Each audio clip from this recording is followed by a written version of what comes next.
souvent en Afrique, il y a quelque chose qui ne va pas dans un pays africain.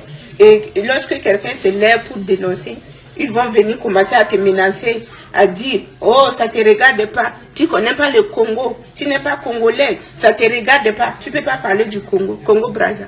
Vous pensez que j'ai besoin d'être congolaise pour parler du Congo-Brazza? Je veux parler du Congo-Brazza. Je suis africaine et je veux parler. Oui. Et le fait que vous me menacez là, c'est ça que je comprends que c'est une vérité que je suis en train de dire. Donc je vais parler de ça. Vous comprenez? On ne veut plus ce régime-là au pouvoir. On ne veut pas. Cet homme-là, il a participé à la souffrance du peuple congolais. Et le plus souvent, quand vous voyez les gens qui viennent nous écrire, qui m'écrivent en inbox pour me menacer là, c'est les gens qui mangent avec le gouvernement. Parce que eux là, depuis 43 ans là, ils mangent avec le gouvernement. C'est avec ce gouvernement qu'ils envoient leurs enfants en Europe, ils envoient leurs enfants partout. Ils construisent, ils sont bien placés et ils ne souffrent pas, ils ont tout à la maison. Quand le peuple le plus dominé du Congo pleure là, et ils s'en foutent. Pourquoi? Parce qu'ils sont avec le gouvernement. Si c'est détournement, ils sont dans le détournement. Si c'est quoi? Ils sont dedans, leurs enfants ont des travail, même si leurs enfants finissent l'école ici, quand leurs enfants retournent en Afrique là, ils ont des postes meilleurs. Tout est bien placé pour eux. C'est ces gens-là qui viennent me menacer. Mais sinon pas. Un Congolais normal là, qui connaît la réalité du Congo-Brazza là, est-ce qu'ils vont venir me menacer? Non, ils ne vont pas venir me menacer parce qu'on sait, c'est la vérité.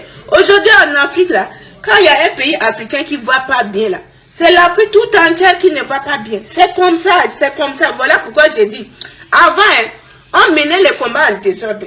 On n'était pas solidaires, on n'était pas ensemble. Mais cette fois-ci, je vous dis mes frères, mes sœurs, si vous voulez qu'on gagne ce combat, on enlève tous ces papas-là, ces gens qui ont fait des années.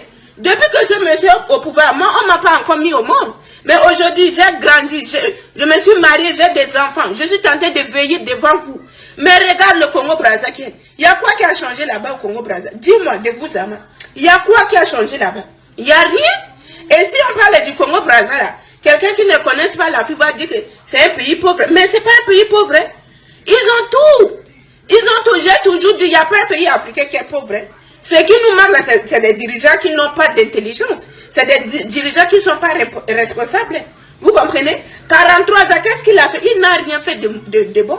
Et aujourd'hui, son fils vient nous narguer avec des paroles pour toucher les gens. Et il y a des Congolais qui sont vraiment faciles à accepter. Pourquoi? Pourquoi accepter? C'est une continuité. On n'a plus besoin d'eux. Regardez le Burkina aujourd'hui. Le président Ibrahim Traoré. Il a seulement moins de 40 ans. Mais il est tenté de faire beaucoup au Burkina. Vous pensez qu'au Congo, là, il n'y a pas quelqu'un qui peut faire mieux que ce président? Il n'y en a pas. Il y en a. Il y a des vrais patriotes. C'est parce que quand quelqu'un se lève là, on le prend, on le kidnappe, parfois on finit avec lui. Mais aujourd'hui, le combat de l'Afrique là, laissons les histoires de dire tu n'es pas congolais, tu ne vas pas parler. Vous savez, dès que j'ai commencé au début là, c'est comme ça que les gens commençaient. Et regardez, jusqu'à aujourd'hui, je suis là et je continue. Ce n'est pas les paroles là qui vont me déstabiliser. Non, moi je me reconnais que je suis africaine et je suis congolaise, je suis camerounaise, je suis malienne, je suis burkinabé, je suis tout, les 54 pays africains là, je suis tout dedans. Donc vous allez me placer où? Et depuis que je fais, vous me voyez là, j'ai une partie politique, j'ai pas une partie politique. Quand je viens là, je viens au nom de l'Afrique. Montez-moi depuis que j'ai commencé, je suis venue ici, vous brandir une partie politique à monter que voilà, c'est mon parti politique. Non, je suis une africaine, une fille africaine qui a décidé de dénoncer ce qui ne va pas en Afrique. Ça veut dire que l'Afrique tout entière. Donc vous qui venez me menacer en disant que tu n'es pas congolais, ça là, ça ne prend plus. Et il n'y a personne qui va m'interdire en disant qu'il ne parle pas. Il n'y a personne. Les 54 pays là, si c'est un pays anglophone, je vais débrouiller en anglais pour dénoncer. C'est comme ça. C'est la mission qu'on m'a donnée. Cette mission-là, c'est Dieu qui m'a donné. Il n'y a personne. S'il y a quelqu'un qui va m'interdire là, ça veut dire que le jour là, c'est Dieu qui m'a dit au début de commencer là, que je vais dire que ok, il veut que je laisse, c'est ça que je vais. Si c'est un être humain là, peut-être c'est mon mari. Mais les autres là, je vais dénoncer. Je ne suis pas. C'est la réalité. Et ce que j'ai touché là, c'est vrai. Voilà pourquoi vous les perdus là, vous êtes dans mon histoire pour me menacer. Mais moi, je m'en fous. Je m'en fous. Je vais dénoncer jusqu'à la fin. C'est ça. Les Congolais souffrent. Il n'y a rien. Il n'y a rien. 43 ans pour rien. Donc, on ne veut pas de son enfant là. Son enfant là, il était aussi dans le gouvernement. Donc, il garde toutes ces choses-là. Et que les Congolais qui ne sont pas encore éveillés, qui se lèvent, sortons dans l'émotion.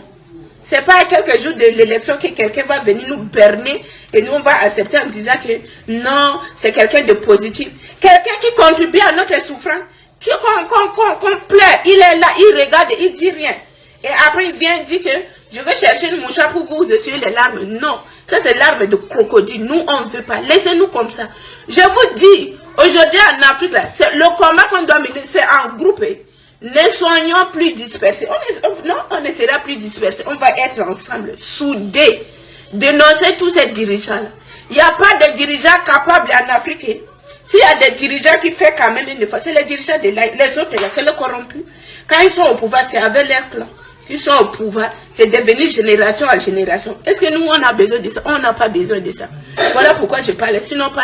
Je n'ai pas de problème avec les dirigeants africains. Je ne les connais même pas. Mais ce qui n'est pas bon, je vais dénoncer, c'est tout.